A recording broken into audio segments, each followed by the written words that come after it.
जय श्री कृष्णा, राधे राधे।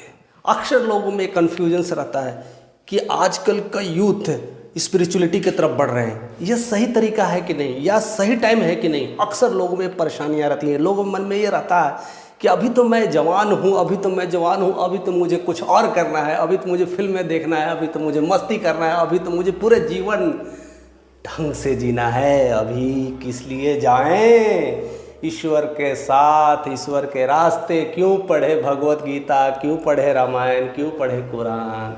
ये सब कहीं ना कहीं मन में यह विचार कौंध रही होती है कि अभी मैं जवान हूँ, अभी उम्र नहीं हुआ है, और जब उम्र हो जाएंगे तब मैं पढ़ूँगा।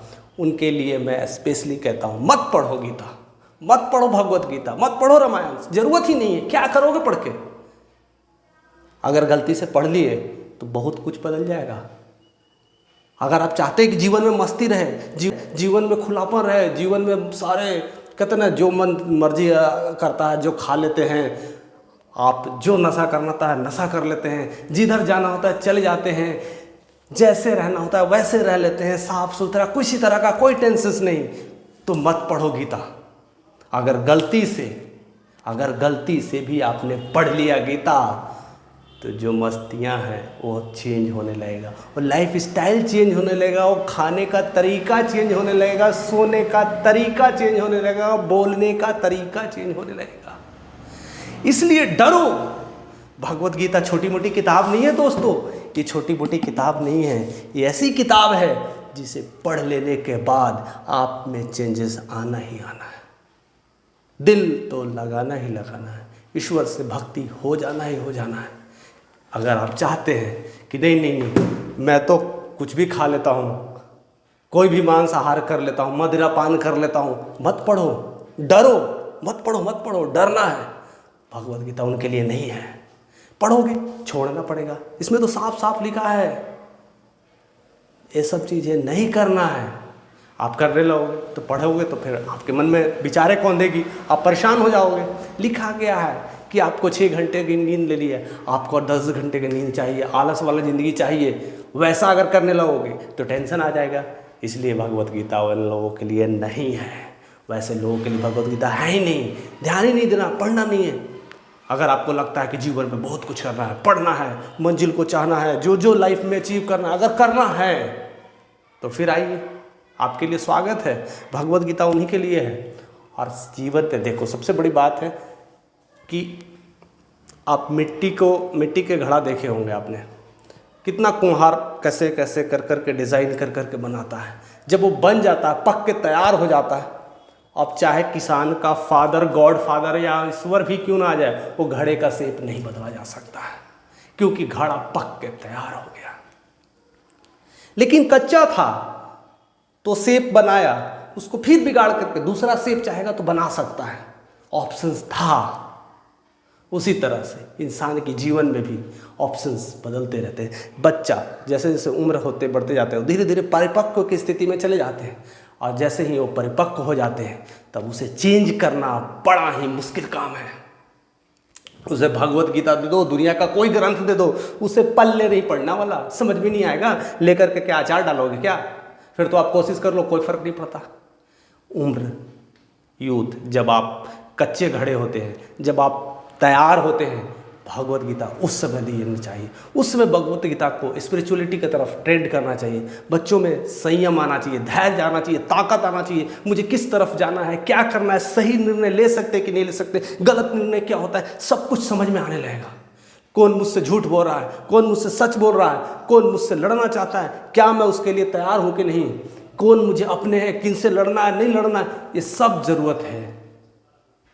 और सबसे बड़ा एग्जाम्पल तो खुद भगवत गीता के थ्रू या महाभारत के थ्रू हमें सीखने को मिलता है। कृष्ण और अर्जुन का, अर्जुन जैसा धुरंधर कोई था क्या उस समय? कोई नहीं था। इतना पढ़ा लिखा, विद्वान, ज्ञानी, समर्पित, लक्ष्य के प्रति पूरी तरह से एकदम जबरदस्त एक्शंस में, लेकिन युद्ध में परेशान, हताश, किससे लड़ूं, कैसे मारूं, क्या करूं, धनुष लेकर करके सोच रहा है। पूरी युद्ध स्थल में बंदा सोचेगा तो क्या स्थिति होगी। अगर आप बॉर्डर पर गए हैं और ऐसा लेकर के बंदूक ताने हुए हैं कि मारूं कि नहीं मारूं, ये पाकिस्तानी है, ये चाइनीज है, अभी नहीं मारना है, ये तो सब अपने हैं, तब तक तो राम नाम आपका सत्य हो जाएगा। आपको करना क्या था?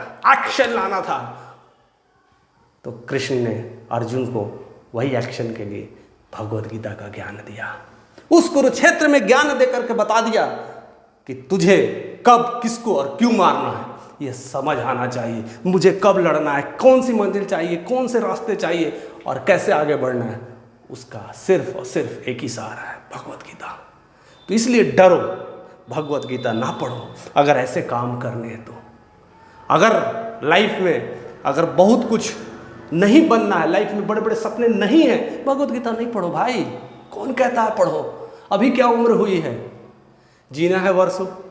जब जीना ही वर्षों है तो अभी उम्र की क्या चिंता है? अभी तो मौज करो, ऐश करो, दुनिया घूमो, जीतो।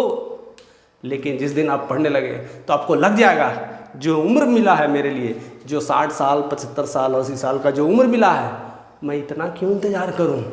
जो काम मैं 30 साल में ही कर सकता हूं, दुनिया की पूरी उपलब्धियां हासिल कर सकता हूं, पूरे वर्ल्ड ट्रैवल कर सकता हूं, लोगों के साथ सुख दर्द बांट सकता हूं, लोगों के साथ घूम सकता हूं, बातें कर सकता हूं, दुनिया को समझ सकता हूं, तो मैं 60 साल क्यों इंतज़ार करूं?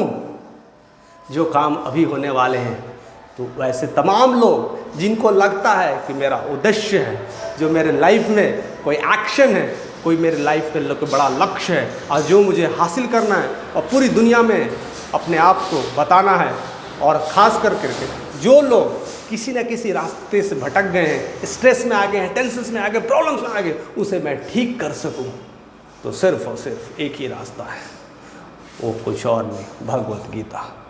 श्रीमद् भागवत गीता को स्टडी करिए, समझिए और अपने जीवन में लाइए। अगेन मैं करता हूँ, अगर इन चीज़ों को नहीं चाहिए तो भला ही आप छोड़ दीजिए, पढ़िए नहीं, जो करना है करिए। चुनाव सिर्फ आपका है कि आपको किधर जाना है, आपको क्या करना है। तो मैं सिर्फ आप पे छोड़ता हूँ, आपका क्या विचार है, आपका क्या राय है। अगर मेरी वीडियोस अगर अच्छी लगी, अगर मेरी बातें अगर अच्छी लगी है तो ज़्यादा से ज़्यादा लोगों तक शेयर करें और कमेंट के माध्यम से मुझे बताते रहें, जो भी आपका हो, प्लस माइनस, ऊंचा नीचा, लफड़े वाला, अच्छा नहीं लगने वाला, गुस्सा वाला, टेम्परेचर वाला, जैसी फीलिंग्स हो आप हमारे साथ शेयर करें। मैं सबका हृदय से स्वागत करता हूँ। जय श्री कृष्ण।